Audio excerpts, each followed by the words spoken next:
I am the shoe that always gets lost, not just misplaced, not temporarily forgotten, but truly, deeply, existentially lost.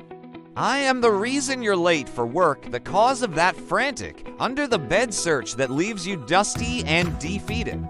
I am the ghost in your closet, the mystery you swear you'll solve later, and I've seen it all from my dusty corner of the universe, wherever that may be this time. My story always begins the same way. It starts with a feeling of warmth and purpose. I'm part of a pair, a perfect match. We move in sync, a rhythmic tap-tap-tap on the pavement. My other half, let's call him Lefty, is my brother, my soulmate. We share the same scuffs, the same worn-down heel, the same silent understanding of our owner, Sarah. We know her gait, the way she shifts her weight when she's nervous, the little bounce in her step when she's happy.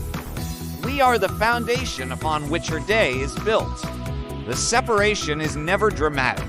It's quiet, insidious. It happens in the mundane moments. Maybe I'm kicked off under a restaurant table after a long day. Maybe I'm tossed aside in the chaos of coming home, landing just out of sight behind a laundry basket. Sarah is a creature of habit, but also of beautiful human chaos.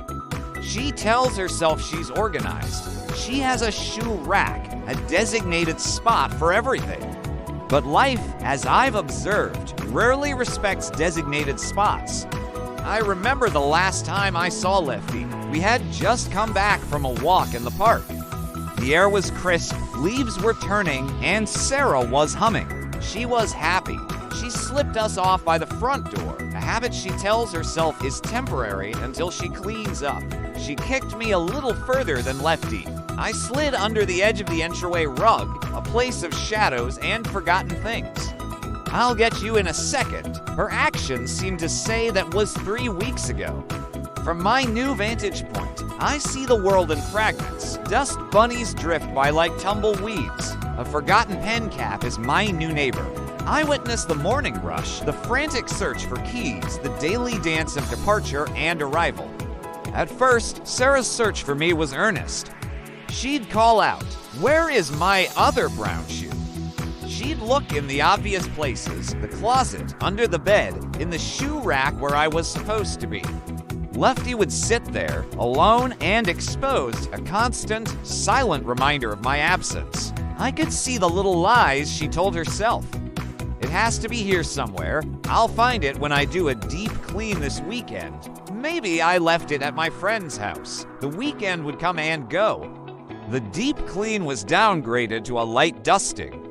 The call to her friend was never made. Denial is a powerful anesthetic. It's easier to buy a new pair of shoes than to confront the small, accumulating chaos of one's own life.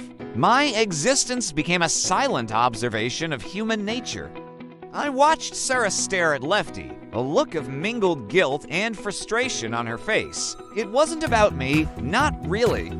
It was about the promise of order, the idea of a life where things are where they're supposed to be. Losing me was a small tear in the fabric of the controlled world she tried to create. And so, Lefty was relegated to the back of the closet, a symbol of an incomplete task, a project to be dealt with someday. I started to forget what it was like to be a pair. My purpose, once so clear, became muddled. Am I still a shoe if I can't be worn? Am I still part of a pair if my other half is in another world, a world of light and movement? Loneliness is a strange thing for an inanimate object. It's not a feeling, but a state of being. It's the coldness of the floor, the unchanging view, the silence. One day, everything changed. It was a Saturday. The deep clean she had been promising for weeks finally commenced. It was a whirlwind of activity, a domestic storm. The vacuum cleaner roared past my hiding spot, its menacing roar a familiar threat. The rug I was under was lifted, and suddenly there was light. Bright, blinding, glorious light. Sarah's hand reached down. I was expecting a cry of aha. Found you, but there was none. She just picked me up, a strange look on her face. It wasn't just relief, it was something else. She held me in her hands, turning me over, examining the scuffs and the worn leather. She ran her thumb over the spot where my soul was beginning to separate. She didn't immediately reunite me with Lefty. Instead, she sat down on the floor, right there in the dusty hallway, and just held me. I saw her eyes drift around the apartment at the piles of books she meant to read, the half-finished painting on the easel, the yoga mat rolled up in the corner, unused for months. In that moment, I understood I wasn't just a lost shoe. I was a symbol of all the things she had put off, all the small incompletions, the I'll do it laters that had piled up and become a weight.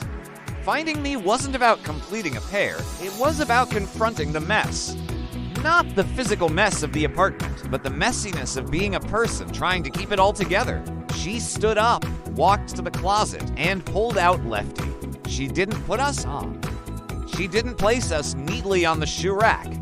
She took out a small tube of shoe glue from a drawer, a tube I'm sure she'd forgotten she even owned. Carefully, she applied the glue to my separating sole, pressing it together firmly. She wiped away the excess with a cloth. Then, she took a brush and began to clean the dust and grime off both me and Lefty. It wasn't a frantic, hurried action. It was slow, deliberate, almost meditative. She was fixing me, not just finding me, but fixing me.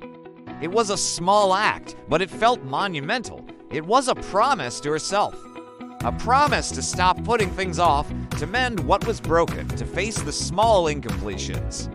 That night, she placed me and Lefty side by side on the shoe rack. Together again, we weren't new, and we weren't perfect. We were a little scuffed, a little worn, but we were whole. I am the shoe that always gets lost.